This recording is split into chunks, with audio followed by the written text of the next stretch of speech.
Hello guys and welcome to another MyDMX 2.0 tutorial. Today we're taking a look at the 3D visualizer that comes with MyDMX. So firstly, we're going to patch some fixtures quickly. I'm just going to grab two InnoSpot Pros and head on into the Editor tab. For those of you who don't know, 3D visualizer software basically allows you to set up your lights in a 3D virtual space, and then you can control the lights in the virtual space as if they were real fixtures, and you can see visually what the lights would actually be doing. Now you have quite a few options when it comes to picking a piece of visualizer software, stuff like WYSIWYG or Capture. However, this software can be extremely expensive, costing thousands of pounds per year.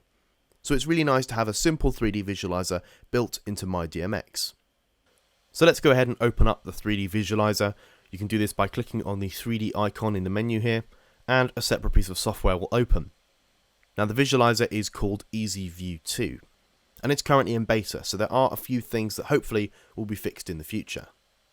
So let's start by looking at the layout of the software.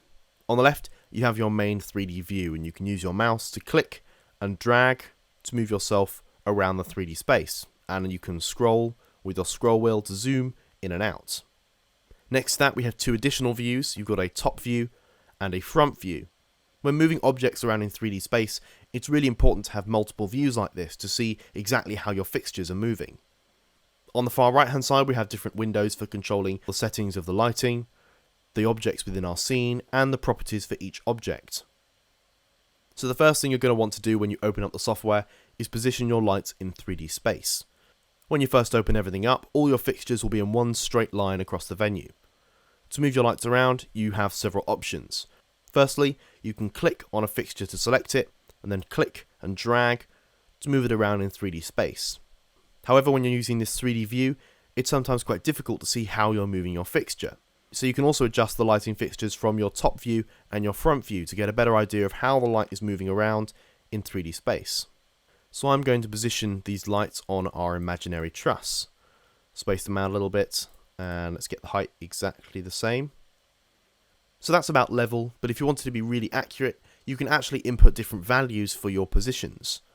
So if we select our fixture here, we go down to our properties window on the right here. First of all, we get the option to name the fixture, so I'm going to call this InnoSpot Pro Left. And then we can adjust our position coordinates, X, Y, and Z, rotation coordinates, and scale.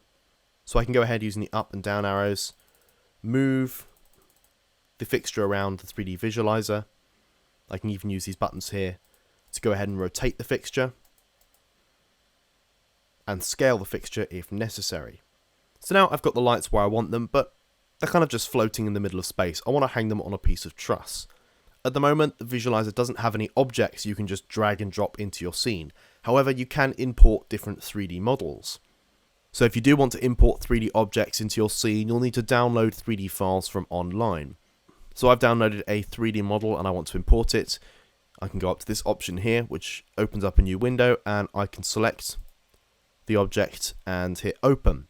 In terms of the supported 3D file format, you've got a lot of options to choose from here.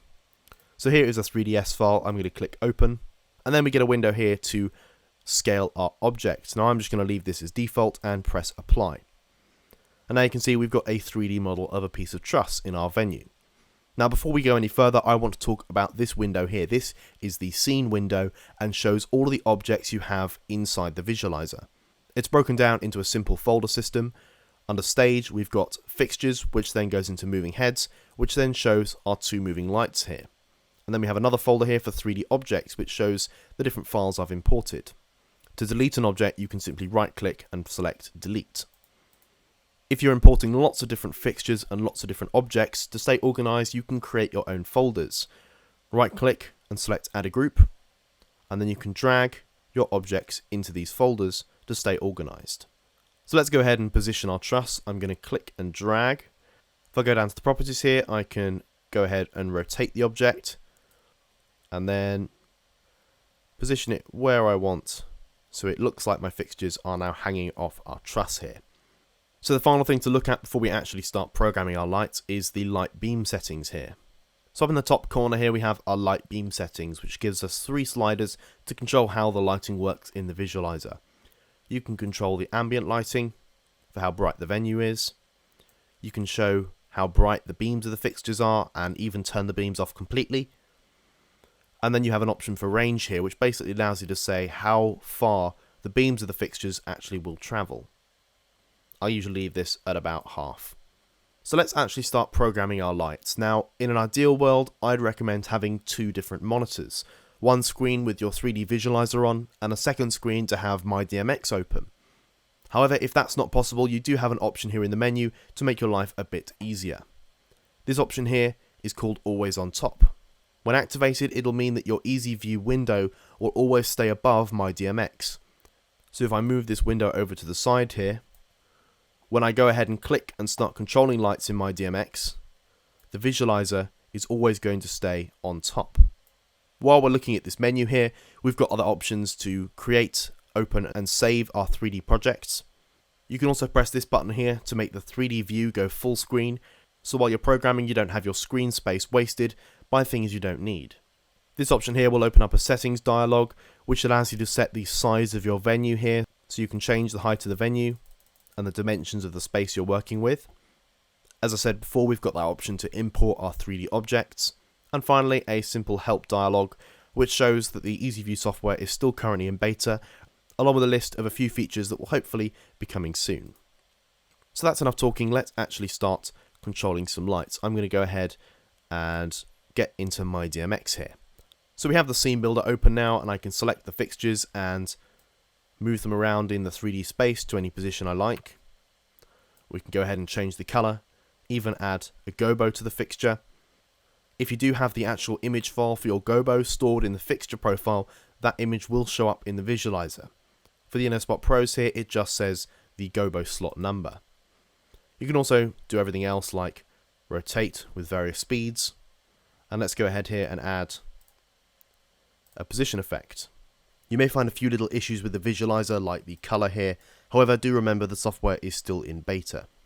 So you can get an idea here of how the visualizer is fantastic for being able to pre-program your shows without needing to set up your entire lighting rig. Now, some features of the visualizer aren't working at the moment. Things like prisms won't be shown in the visualizer, along with multi-beam fixtures, but hopefully support for that will be coming soon. So that is a look at the 3D visualizer within MyDMX. If you want to learn more about the software, make sure you go watch all of my other tutorials. You can also download the software for free from the American DJ website, but to be able to output DMX, you'll need to buy the MyDMX 2.0 hardware. And that's it for this video. If you have any questions, please let me know in the comments down below. And as always, thanks for watching.